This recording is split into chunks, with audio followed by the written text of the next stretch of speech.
उल्लासनगर महानगर पालिका के समस्त नगर सेवकों का कार्यकाल 4 अप्रैल को ही समाप्त हो गया, पर उसके पश्चात भी बहुत सारे नगर सेवक अपने अपने क्षेत्र में अलग अलग तरह के मुहूर्त, रिबन काटना इत्यादि के काम कर रहे हैं।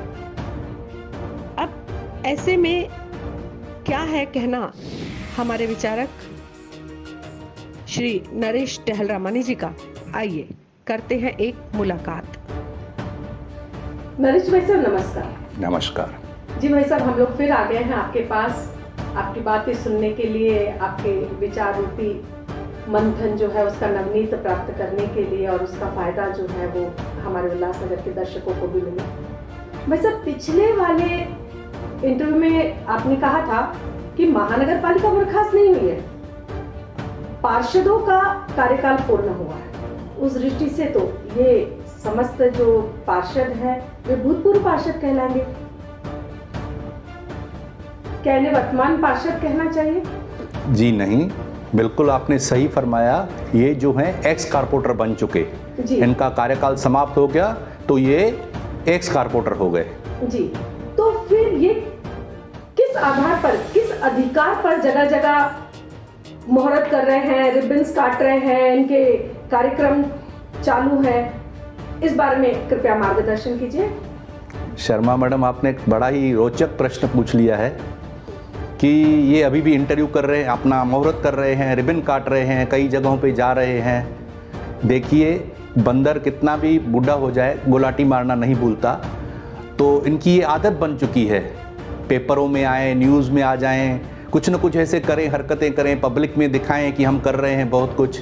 जब इनका समय था, भाई आपने जो किया ना, जनता ने देखा आपको काम करते हुए, कितना आपने काम किया, कितने मुहूर्त किए, कितने नारियल तोड़े, वो सब जनता ने देख लिया। अब आप घर में शांत करके बैठिए, ये लोकतंत्र है, जनता को वोट देने का अधिकार है। आने वाले समय में जनता यह निर्णय लेगी कि किसे वोट करना है और किसे चुनना है। अब आप तो ऑर्डिनरी सिटीज़न हो गए, जैसे मैं सिटीज़न हूँ वैसे वो भी सिटीज़न हैं, तो सिटीज़न होने के नाते वो किस प्रकार से मुहूर्त कर रहे हैं, क्यों कर रहे हैं, तो इस पे मेरे को बहुत एक छोटी सी कहानी समझ में आ रही है। कहते हैं कि एक गांव में एक सूबेदार था, वो अपना यूनिफॉर्म में, जब उसकी छुट्टी होती थी, पूरे बरस में उसको 15 दिन के लिए छुट्टी मिलती, तो अपने गाँव में जाता था और वो ही अपने यूनिफॉर्म में जाता था।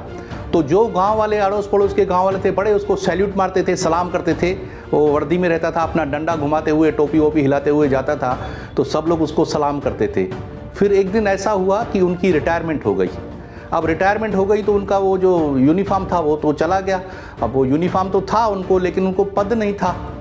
फिर जब वो सिविल कपड़ों में अपने शहर में, अपने गांव में घूम रहे थे, अड़ोस पड़ोस के गांव में, तो कोई उनको पूछता नहीं था, कोई सलाम नहीं मारता था। तो उनको बड़ी पीड़ा हो रही थी कि उनको आदत लग चुकी थी कि लोग मुझे सलाम मारे। तो फिर उन्होंने क्या किया, फिर से वही यूनिफॉर्म पहना और अपना डंडा हिलाते हुए उधर घूमना शुरू किया कि ताकि कुछ लोग मुझे पहचाने और मुझे सलाम मारे। तो ये आदत है, जाति नहीं है। कई नगर सेवकों को लगता है कि अब भी हम नगर सेवक हैं, अब भी हम बड़े बड़े मुहूर्त करेंगे, मीडिया कवरेज होगी, हमारा नाम होगा, हम पब्लिक में दिखाई दें। आपके कार्यकाल में आपने किया वो उनको दिखाई दे रहा है। तो मैं फिर से कह रहा हूँ, ये जनता है, जनता सब जानती है, अंदर क्या है बाहर क्या है वो सब जानते हैं। आने वाले कार्यकाल में वही निर्णय करेंगे कि इस शहर में यूज़र टैग कौन लाया, कचरे के ठेके को किसने बढ़ा दिया, पानी की दिक्कत क्यों हो रही है, शहरों में जो सड़कों पे गड्ढे हैं किसकी वजह से हो रहे हैं, ये सब जनता जानती है। अब वो जनता ही कुछ आगे चल के निर्णय करेगी, उलटफेर करेगी, पुराने चेहरों को घर में बिठाएगी, नए चेहरों को चुनेगी, मेरे शहर में बदलाव आएगा। जैसे मैं हर समय बोलता हूँ, मैं आशावादी हूँ, मैं यही उम्मीद करता हूँ कि मेरे शहर में फिर सुबह ज़रूर होगी। धन्यवाद जी, धन्यवाद सर। देखते रहें फिर सुबह होगी news. Please like, share, comment, love and subscribe to our channel.